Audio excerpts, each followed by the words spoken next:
हम लोग क्वींसलैंड के एक छोटे से रीजनल टाउन से निकले, 400-500 किलोमीटर करने के बाद ब्रिस्बेन पहुंचे इस उम्मीद पे कि कुछ अच्छा होगा। लेकिन दिन भर की ख्वारी के बाद जब मैं हिम्मत हार के वापस जाने ही वाले थे, तब फिर सोचा कि मालिक जहां इतना खर्चा हो ही गया, थोड़ा सा और कर लेते हैं। तो फिर हमने गोल्ड कोस्ट की बुकिंग कराई और एक दिन के लिए यहाँ आ गए।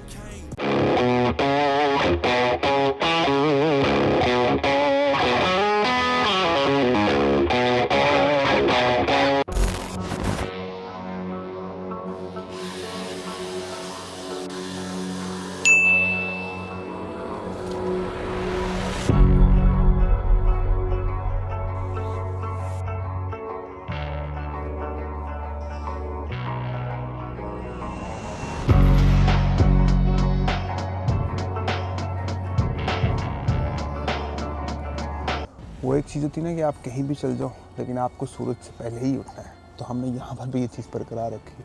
वो अलग बात है कि आज थोड़ा सा क्लाउडी है, बात है आज सूरज निकलना ही नहीं है। मुझे समझ में आती है गोल्ड कोस्ट की जो इतनी फास्ट है मार्केट में, किस चीज़ की है। ये बेसिकली इस चीज़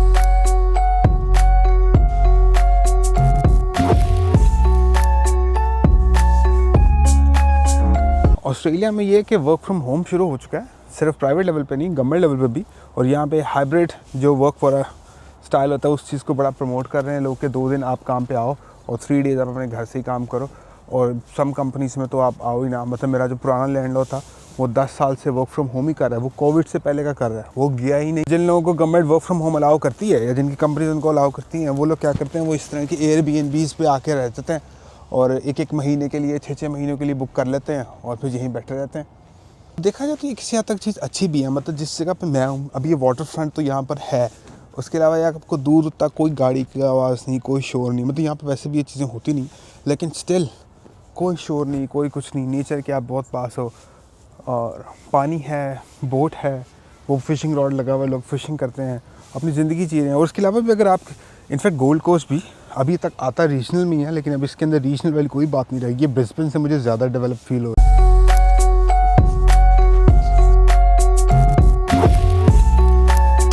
वैसे तो हर तरफ पत्थर हैं, टाइल्स हैं, मेरे इस टाइम पाँव ठहर चुके हैं।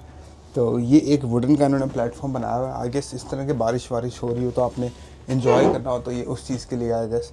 तो अब थोड़ा पाँव को मेरे थोड़ा सुकून मिला। मतलब ये ना, ये लाइफ में गोल है, किसी ऐसी जगह पर जाना है जहाँ पे बैकयार्ड में गार्डन नहीं, पूरी लेक चाहिए हमें। सारे डॉट्स कनेक्ट करो ना तो आपको समझ में आएगी ये एक वेकेशन होम है और यहाँ पे आके लोग डेस्टिनेशन वेडिंग्स करते हैं। तभी आपको नज़र आ रहा है ये फूलों वाला आयल है, उस पे लोग चलते जा रहे हैं। अपने घर को बड़ा मेंटेन करके रखा हुआ है। आप घास देख रहे हो, ये सारी आर्टिफिशियल ग्रास है ताकि इनको मेंटेन ना करनी पड़े। इनका भी वही वाला मसला है जो मेरा मसला है, घास कौन काटे।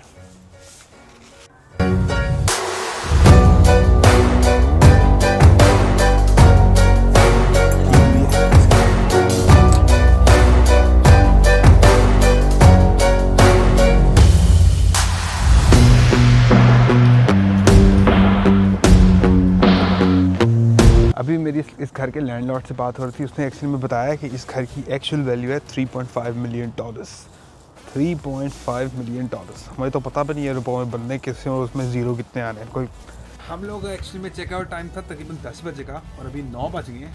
तो अभी बस हमारी यहाँ से निकलने की तैयारी। जगह जितनी भी अच्छी थी ना, एक दिन तो छोड़नी ही पड़ती है।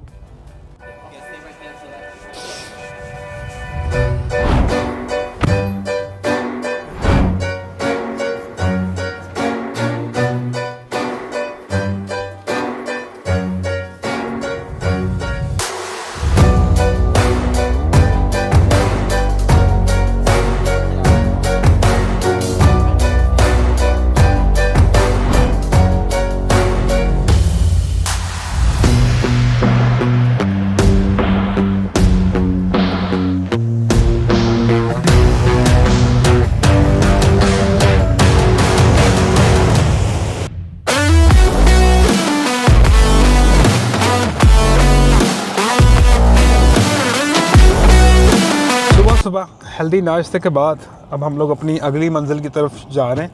अब मतलब गोल्ड कोस्ट में आए, अब कोई तो हमें राइड करनी पड़ेगी, तो हमने अपने लिए एक राइड बुक की हुई है, तो अभी बस उसी की तरफ जा रहे हैं।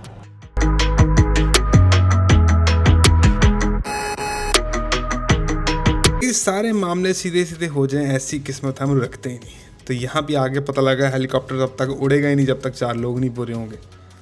लेकिन खैर स्टाफ अच्छा था, तो फिर उन्होंने क्या किया, मुझे नॉन AC से AC में बिठा दिया, मुझे फ्री अपग्रेड दे दिया।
यहाँ पे ज़्यादा अट्रैक्शन है नहीं। यहाँ पे रोलर कोस्टर है, ग्रेविटी है, एंटी ग्रेविटी, गैलेक्सी जमना है, पता नहीं क्या क्या कुछ है। मेरे तो भाई देख के हिम्मत नहीं है उन पर बैठने की। जना तो अपना लिए तो सेफ ऑप्शन था हेलीकॉप्टर, वो हम नहीं कर।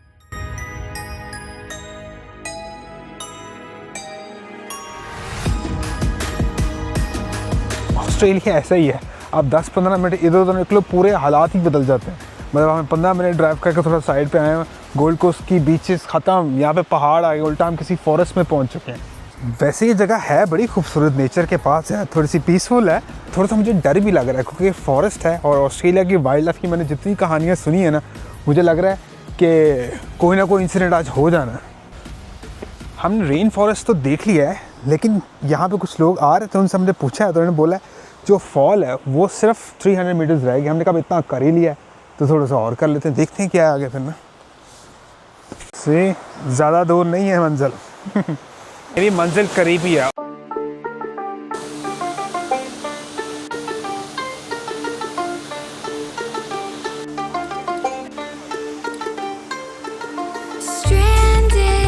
आप देख रहे हो अभी दोपहर के आई गेस 1-1:30 भी नहीं बजा है, और ये जो दरख्त है इन्होंने पूरा सूरज ब्लॉक कर दिया। अच्छा ये जो 1.5 किलोमीटर की हाइक थी जो कि हमें लगी 100 किलोमीटर के बराबर है, वर्थ इट थी, इसमें कोई शक नहीं है। लेकिन सीन ये है कि अभी हमें वापस जाना है, और वापस का हमारा सफ़र थोड़ा सा लंबा है। मेरे ख्याल में तकरीबन यहाँ से 5-5.5-6 घंटे की ड्राइव होगी। तो जल्दी निकलते हैं ताकि हम ट्रैफिक को बीट कर सकें। तो चलते हैं।